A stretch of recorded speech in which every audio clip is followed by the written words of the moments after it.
თვითმფრინავის მუზეუმი, რომელიც მაზნიაშვილის ქუჩაზე მდებარეობს და რომელიც გასული წლის 16 ოქტომბერს პრეზიდენტმა საზეიმოდ გახსნა, არ ფუნქციონირებს. გაიყიდა მხოლოდ 3 ბილეთი, რომლის ფასი 5 ლარს შეადგენდა. პასუხისმგებელმა პირმა კულტურული მემკვიდრეობის დაცვის სააგენტოს თანამშრომელმა მუზეუმის კარი დღის მეორე ნახევარში გაგვიყო. უფუნქციობის მიზეზი ისაა, რომ თანხები 4 თანამშრომლისთვის, მუზეუმის ხელმძღვანელის, გიდის, მოლარისა და დამლაგებლისთვის გასულ წელს არ იყო გამოყოფილი. დაკეტილია იმიტომ, რომ ბიუჯეტში ჩასმული არ იყო იქ მომსახურე პერსონალების თანხა, წელს ბიუჯეტში უკვე ჩაისვა, გამოცხადდება კონკურსი და ამ კონკურსის საფუძველზე შეიკრიბება ხალხი და გაიხსნება მუზეუმი. კულტურული მემკვიდრეობის დაცვის სააგენტოს ხელმძღვანელის ბიძინა აფხაზავას ინფორმაციით კონკურსი მალე გამოცხადდება და მუზეუმი მუშაობას 4 თვეში დაიწყებს. მისივე თქმით, შესაძლებელია ცვილის მუზეუმმა ადგილი შეიცვალოს. დანარჩენი მუზეუმები, რომელთა გახსნასაც ბათუმში გეგმავდნენ, იარაღის ეთნოგრაფიული და ხელნაწერთა წელს აღარ დაფინანსდება. მხოლოდ არტ გალერეა მოეწყობა, რომლისთვისაც შენობა უკვე არსებობს.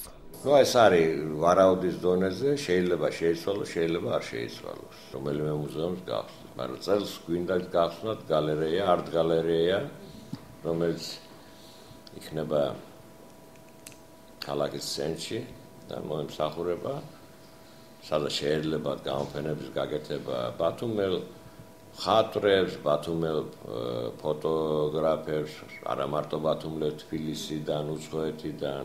პირველ რიგში ადგილმდებარეობა ძალიან კარგი, პირდაპირ ცენტრი არის ბათუმიზე, საუკეთესო ადგილი იქნება გამოფენებისთვის. მემედ აბაშიძისა და ორჯონიკიძის კვეთაში მდებარე ფარჩი დაახლოებით 1 წლის წინ ახალგაზრდა ფოტოგრაფებმა პირველი გამოფენა მოაწყვეს. ფოტოგრაფი შოთა გუჯაბიძე ფიქრობს, რომ გამოფენების გარდა ამ შენობაში ბევრი საინტერესო გამოფენის მოწყობა შეიძლება. იმასაც ამბობს, რომ უპრიანი იქნება თუ აღნიშნული შენობა ახალგაზრდა ფოტოგრაფებს მართვის უფლებით გადაეცემათ. ბათუმელმა ახალგაზრდების ჯგუფმა აქ რაღაც პირობით ითხოვეს, რომ ქონოდათ გამოფენის საშუალება და არ ვიცი რა, მე მსგავსი ბათუმში არ მახსოვს, რაღაც ბრეჟნევის პანაშვიძე რო იყო, რო ელოდებოდნენ, როდის გამოვერთი, რომ მეორე შევიდე ზაენახათ, რაღაცა ისეთი ამბავი იყო. ყოველ შემთხვევაში ჩემთვის ეს ძალიან მოულოდნელი იყო. მოკლედ იმის თქმა მინდა, რომ პრაქტიკამ დაადასტურა, რომ ასეთი გალერეის არსებობა ბათუმში არათუ სასურველი აუცილებელიც კი არის. ცვილის მუზეუმის 4 თანამშრომლისთვის ყოველთვიურად 1950 ლარია გამოყოფილი. წელს სააგენტოს ბიუჯეტი კი 9 მილიონი ლარია.